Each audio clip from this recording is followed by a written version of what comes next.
চাওক ইতিমধ্যে আপোনালোকে গম পাইছে যে ৰাজ্যৰ প্ৰতিটো প্ৰান্তত এতিয়া নিৰ্বাচনী ব্যাপক আচলতে প্ৰচাৰ প্ৰতিটো ৰাজনৈতিক দলে তেওঁলোকৰ নিজৰ নিজৰ প্ৰচাৰ তুংগত কৰি তুলিছে আৰু গুৱাহাটীৰ বিশেষকৈ গুৱাহাটীৰ ৫টাকৈ সমষ্টিত ইতিমধ্যে এই যি প্ৰচাৰ এই প্ৰচাৰ আচলতে ব্যাপকভাৱে কৰি থকা হৈছে। এই মুহূৰ্তত নিউ গুৱাহাটী সমষ্টিৰ NDA বিজেপিৰ যিগৰাকী প্ৰাৰ্থী দীপ্লু ৰঞ্জন শৰ্মা এই মুহূৰ্তত নিৰ্বাচনী প্ৰচাৰ তেওঁ কৰি আছে। গতিকে যদি সম্ভৱ হয় ৰাধানগৰ উন্নয়ন সমিতিৰ যিসকল বিষয়ববীয়া আছে তেওঁলোকৰ সৈতে দীপ্লু ৰঞ্জন শৰ্মাই নিৰ্বাচনী প্ৰচাৰ কৰি আছে। অকমান সম্ভৱ হয় যে প্ৰথমটো নিৰ্বাচনী প্ৰচাৰ ইতিমধ্যে আপুনি আৰম্ভ কৰিছে, বহুখিনি কথা কৈছে, মাটিৰ পট্টাৰ পৰা আৰম্ভ কৰি খোৱা পানীৰ পৰা আৰম্ভ কৰি কৃত্ৰিম বানৰ পৰা আৰম্ভ কৰি বহুকেইটা প্ৰসংগ আপুনি উত্থাপন কৰিছে। গতিকে কেনেকুৱা ধৰণৰ সঁহাৰি পাইছে, কেনেকুৱা ধৰণৰ সহযোগ আপুনি পাইছে? ভাল। আজি এখন যে ৰাধানগৰ উন্নয়ন সমিতি, মই নিজেও এই ৰাধানগৰৰ বাসিন্দা, ৰাধানগৰ তেওঁলোকৰ ৰাইজক মোটামুটি আজি এটা আশীৰ্বাদ ল'বৰ বাবে আহিলোঁ আৰু এই ভাল লাগিছে। যথেষ্ট জ্যেষ্ঠসকল আহিছে, ৰাইজ আহিছে আৰু ৰাইজৰ খুব উৎসাহ ভাৰতীয় জনতা পাৰ্টিৰ ওপৰত আছে। আমাৰ ৰাইজেও কৈছে, আমাৰ ৰাধানগৰ উন্নয়ন সমিতিৰ সভাপতিয়েও কৈছে যে প্ৰথম কথা ভাৰতীয় জনতা পাৰ্টিৰ যিটো ডেভেলপমেণ্ট গোটেই দেশৰ কাৰণে অসমৰ কাৰণে যিমানখিনি কাম কৰিছে সকলোখিনি লৈ ৰাইজ ভাৰতীয় জনতা পাৰ্টিৰ লগত আছে।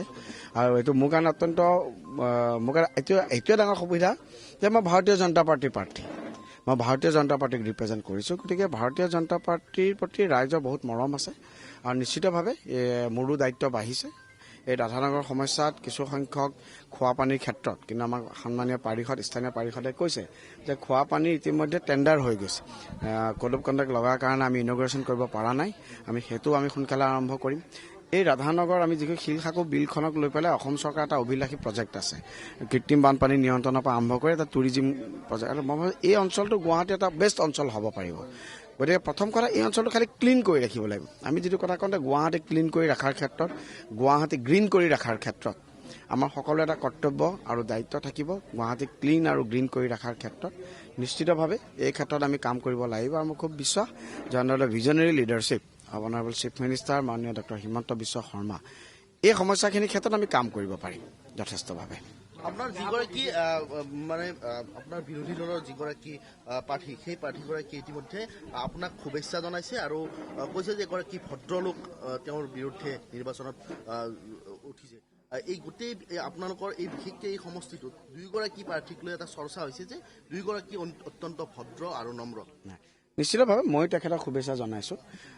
3বাৰ তেখেতক লগ পাইছোঁ আৰু 3 দিনত আমাৰ খুব ভাল ইণ্টাৰেকশ্যন হৈছে আৰু আমি কমিটমেণ্ট কৰিছোঁ যে খুব আমাৰ মাজত আইডিঅলজিকেল আমাৰ ফাইট আৰু আইডিঅলজিকেল ফাইটটো আমি খুব এটা ভাল পৰিসৰত খেলিম। তেখেতো এজন খুব ভদ্ৰ ব্যক্তিয়ে, খুব প্ৰতিষ্ঠিত পৰিয়ালৰ তেখেত ব্যক্তি, খুব ভাল ব্যৱহাৰ।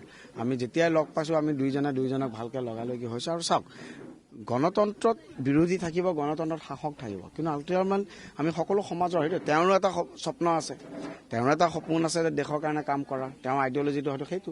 মোৰ এটা সপোন আছে দেশৰ জাতিৰ কাৰণে কাম কৰা, মই মোৰ আইডিঅলজিটো বাছি লৈছোঁ। কিন্তু আল্টিমেটলি এটা সময়ত আমি সকলোৱে কেৱল একেলগে কাম কৰিব লাগিব বিভিন্ন স্বাৰ্থত। গতিকে মই শান্তনু বৰুৱাক ময়ো শুভেচ্ছা জ্ঞাপন কৰিছোঁ আৰু আমি খুব ভাল বন্ধু, খুব কম সময়ত আমি ভাল বন্ধু হিচাপে আমি পৰিগণিত হৈছোঁ অনুভৱ। চামগুৰিৰ পৰা নিউ গুৱাহাটীত আপোনাক প্ৰক্ষেপ কৰিছে দলে, কিছু নতুন আপোনাৰ বাবে এই অভিজ্ঞতা কি উচুল হৈছে এইবাৰ, আৰু দীপ্লু ৰঞ্জন শৰ্মাক কিয় ভোট দিব ৰাইজে?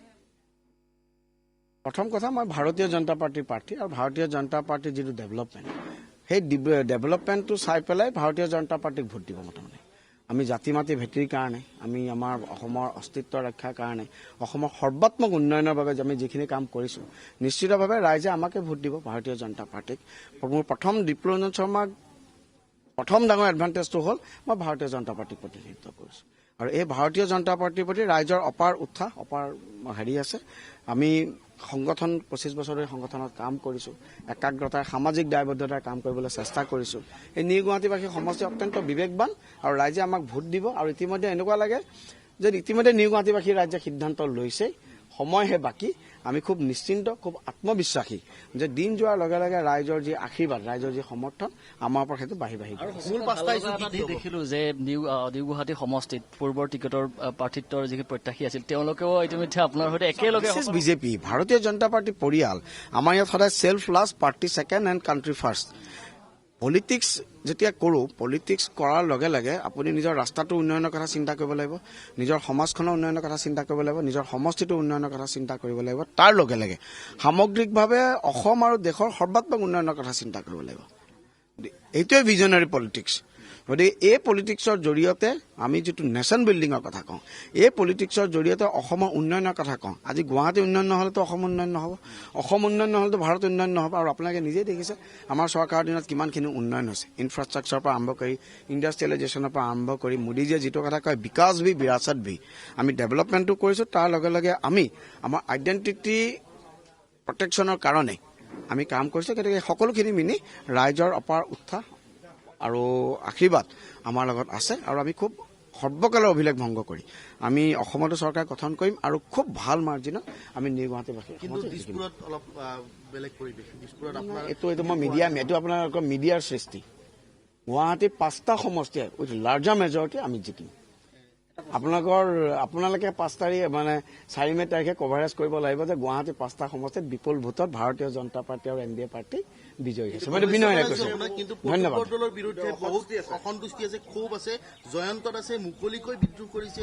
জয়ন্ত দাসৰ সমৰ্থকে বিজেপিক ভাল পায়, কিন্তু কোনো ধৰণৰ ইম্পেক্ট নাই। বিজেপি খুব সাংগঠনিকভাৱে কেডাৰ বেছ পাৰ্টি হয় ভাৰতীয় জনতা পাৰ্টি। আমাৰ ইয়াত যিখিনি বুথ সমিতি আছে, আমাৰ যিখিনি পৃষ্ঠা কমিটি আছে, বিজেপিৰ সংগঠনৰ গাঁথনিটো জানিবলৈ আচলতে মই এইটো এটা মানে গৱেষণাৰ বিষয়। আমাৰ যিটো অৰ্গেনাইজিং ষ্ট্ৰাকচাৰ, সেই অৰ্গেনাইজিং ষ্ট্ৰাকচাৰটোৱে বহু সময়ত ৰিচাৰ্চৰ সমল হ'ব পাৰে পলিটিকেল চায়েন্সৰ ষ্টুডেণ্টৰ কাৰণে। গতিকে চৰকাৰে খুব ভাল কাম কৰিছে, আমাৰ অৰ্গেনাইজেশ্যনৰ খুব এটা ভাল ষ্ট্ৰাকচাৰ আছে, আৰু অভাৰঅল ৰাইজৰ আশীৰ্বাদো আমাৰ লগত আছে। খুব ভাল ভোট কিন্তু এটা শেষৰ প্ৰশ্ন, 5টা প্ৰতিশ্ৰুতি কি দিব? নিশ্চিতভাৱে বিশুদ্ধ খোৱা পানী, তাৰ লগে লগে আমাৰ থাকিব, মই পুনৰাই কওঁ, কৃত্ৰিম বানপানী নিয়ন্ত্ৰণ শব্দটো কৈছোঁ, মই সমাধান কোৱা নাই।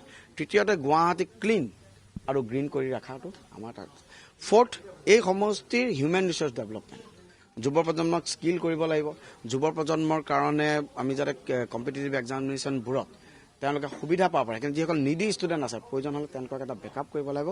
আৰু 5th, ডেফিনেটলি যিটো ল এণ্ড অৰ্ডাৰ বহু সময়ত যাতে মানুহে যাতে এটা ফিল যিটো পায়, আমি সেইখিনি ক্ষেত্ৰত কাম কৰিব লাগিব।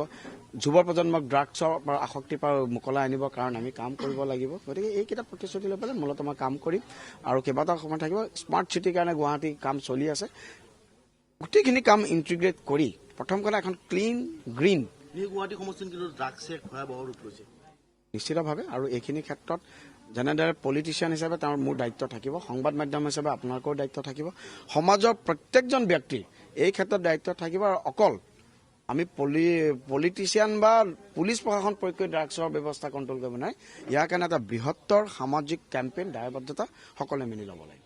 ধন্যবাদ জ্ঞাপন কৰিছো। আৰু এয়া দীপ্লুৰঞ্জন শৰ্মা, নিউ গুৱাহাটী সমষ্টিৰ বিজেপি NDAৰ সমৰ্থিত প্ৰাৰ্থী। আৰু ইতিমধ্যে তেওঁ কেইবাটাও বিষয় উল্লেখ কৰিছে, তেওঁৰ যিখিনি চিন্তা চৰ্চা কৰিছে সেই সকলো কথা উল্লেখ কৰিছে। আৰু আজি প্ৰথমটো তেওঁৰ কাৰ্যসূচী নিৰ্বাচনী প্ৰচাৰ তেওঁ ইতিমধ্যে আৰম্ভ কৰিছে। ইয়াৰ পৰা তেওঁ কেইবাটাও ইতিমধ্যে বিষয় তেওঁ হাতত লৈছে যে এইবাৰ কি ধৰণে এটা নতুন সমষ্টি, এই নতুন সমষ্টিটোৰ কি ধৰণে উন্নয়ন কৰিব পৰা যাব, নিউ গুৱাহাটী সমষ্টিৰ ভোটাৰসকলক কি ধৰণে আশ্বস্ত কৰিব পৰা যাব, নিউ গুৱাহাটী সমষ্টিৰ যিকোনো মূলত সমস্যা আছে এই সমস্যাসমূহ কি ধৰণে সমাধান কৰিব পৰা যাব, এই সকলো কথাবোৰ ইতিমধ্যে আমাৰ আগত ব্যক্ত কৰিলে নিউ গুৱাহাটীৰ NDA বিজেপিৰ সমৰ্থিত প্ৰাৰ্থী দীপ্লুৰঞ্জন শৰ্মা।